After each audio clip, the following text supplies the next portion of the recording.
CMRF చెక్కులు వచ్చిన వాళ్ళందరికీ కూడా సీఎంఆర్ఎఫ్ చెక్కులు ఇస్తూ అక్కడున్న రైతులని కలుస్తూ అక్కడున్న అక్కా చెల్లెలను అందరినీ కూడా కలుస్తూ వాళ్ళ సమస్యలు ఏమున్నాయని అడుగుతా ఉన్నాను.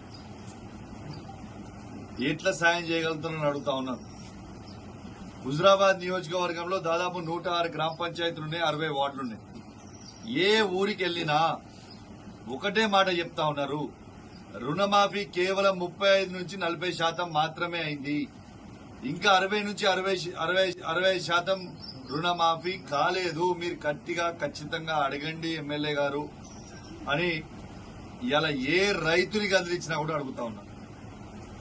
ఇలా ముఖ్యమంత్రి రేవంత్ రెడ్డి గారేమో హైదరాబాద్ లో కూర్చొని చెప్పే మాటలు ఏంటంటే మేము మొత్తం రుణమాఫీ చేసేసినామని చెప్తాం.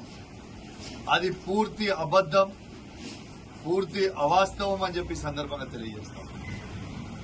ఇవాళ ఖచ్చితంగా నేను డిమాండ్ చేస్తా ఉన్నాను ఈ ప్రభుత్వాన్ని, రైతులకి ఇంకా దాదాపు 60 నుంచి 65% వరకు రైతులకి ఇంకా రుణమాఫీ కాలేదు. మీరు 2 లక్షలు దాటిన వాళ్ళు ఎవరైనా ఉంటే దాని లోన్ కూడా కట్టేసుకోండి, 2 లక్షల వరకు మేము చేస్తామని కూడా మీరు చెప్పిర్రు. అట్లా కూడా చాలా మంది వెయిట్ చేస్తా ఉన్నారు కట్టి రైతులు. ఈ ప్రభుత్వాన్ని నేను డిమాండ్ చేస్తా ఉన్నాను, వెంటనే నా హుజురాబాద్ నియోజకవర్గంలో ఉన్న ప్రతి రైతుది ఖచ్చితంగా ఎలిజిబుల్ ఉన్న ప్రతి రైతు రుణమాఫీ చెయ్యాలని ఈ ప్రభుత్వాన్ని నేను డిమాండ్ చేస్తా ఉన్నాను. ఎప్పటి వరకు చేస్తారు? మీరే చెప్పిర్రు, ఎన్నికలు రాగానే డిసెంబర్ 9 తారీఖు వరకు నేను రుణమాఫీ చేస్తామని చెప్పింది మీరే. 9 పోయింది, 9 నెలలు పోయింది, 10 నెలలు కూడా పోతుంది, ఇంకా పూర్తి రుణమాఫీ ఇక్కడ కూడా కాలేదు అని చెప్పి సందర్భంగా తెలియజేస్తాం. ఇవాళ వాస్తవంగా వానాకాలం అయిపోతా ఉంది. ఇవాళ ఖరీఫ్ పంట ఇంకొక 10 రోజులలో వస్తా ఉంది. ఇంకా రైతులకి మీరు ఎందుకు రైతు భరోసా ఇంకా ఇయ్యలేదు అని చెప్పి నేను అడుగుతా ఉన్నాను. రేవంత్ రెడ్డి గారు మీరే అన్నారు కదా, ఇప్పుడు రైతు బంధు తీసుకుంటే కేవలం 5,000 వస్తాయి, రేపు నేను వచ్చిన తర్వాత 15,000 వస్తాయి అని చెప్పింది మీరే కదా. మరి ఇవాళ దాకా ఈ ఖరీఫ్ సీజన్ అయిపోతా ఉంది, ఇంకొక వారం 10 రోజులు అయితే కటింగ్ స్టార్ట్ అవుతుంది, ఇంకా ఎందుకు మీరు రైతు భరోసా ఇయ్యలేదు అని చెప్పి మేము అడుగుతా ఉన్నాం. ఇలా కనీసము ఊర్లల్లో కేసీఆర్ గారు ఉన్నప్పుడు బ్రహ్మాండమైన 24 గంటల ఫ్రీ కరెంటు ఏ రైతుకి ఇబ్బంది కాకుండా వచ్చేది. ఇలా పరిస్థితి ఏంది?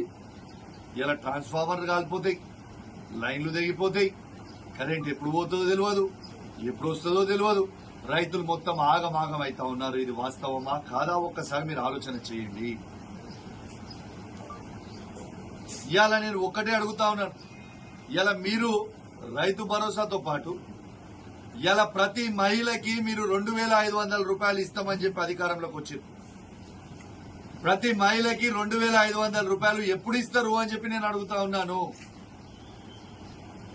ఇలా తాతలు అవ్వలు కూడా అడుగుతా ఉన్నారు, మా పెన్షన్ ఎప్పుడు పెరుగుతుంది?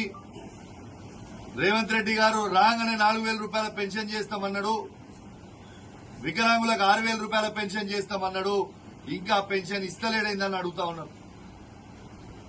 మరి 4,000 రూపాయల పెన్షన్ ఎప్పుడు చేస్తారు? వికలాంగులకి 6,000 రూపాయల పెన్షన్ ఎప్పుడు చేస్తారు అని చెప్పి నేను అడుగుతా ఉన్నాను.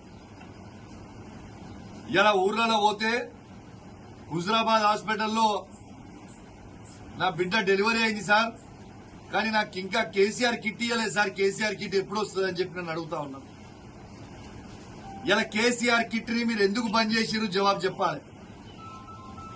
ఇలా ఆడబిడ్డలు ప్రెగ్నెంట్ ఉంటే వాళ్ళకి అద్భుతమైన న్యూట్రిషన్ కిట్ ఇచ్చేది కేసీఆర్. డెలివరీ అయినాక కేసీఆర్ కిట్ ఇచ్చేది.